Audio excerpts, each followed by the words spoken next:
বন্ধুরা, এই মোটরটা এসছে, কাস্টমার বলল দেখো মোটরটা কিন্তু চলছে ভালো মোটর, কিন্তু মোটরটা রানিং হচ্ছে না। তো আমি প্রথমে লাইন দিয়ে দেখলাম যে হ্যাঁ মোটরটা চলছে, কিন্তু আমার প্রথমেই সন্দেহ হলো যে ভিতরে জল ফল ঢুকেছে।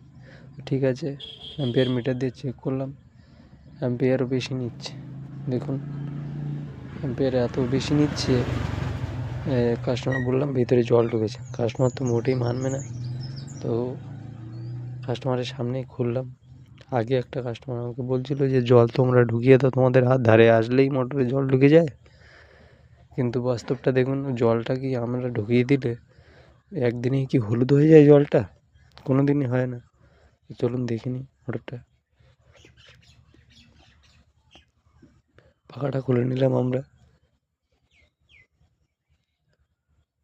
এই তেলটা মারলে WD-40 তাড়াতাড়ি নাটগুলো জংটা ছেড়ে দেয়।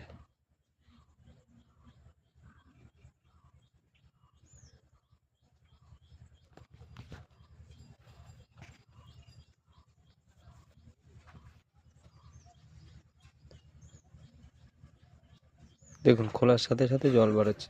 জলটা আমরা ঢুকিয়ে দিয়েছি জলটা।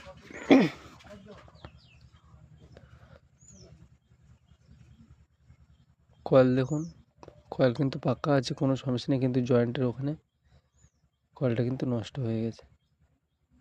রানিং দেখুন ভালো করে,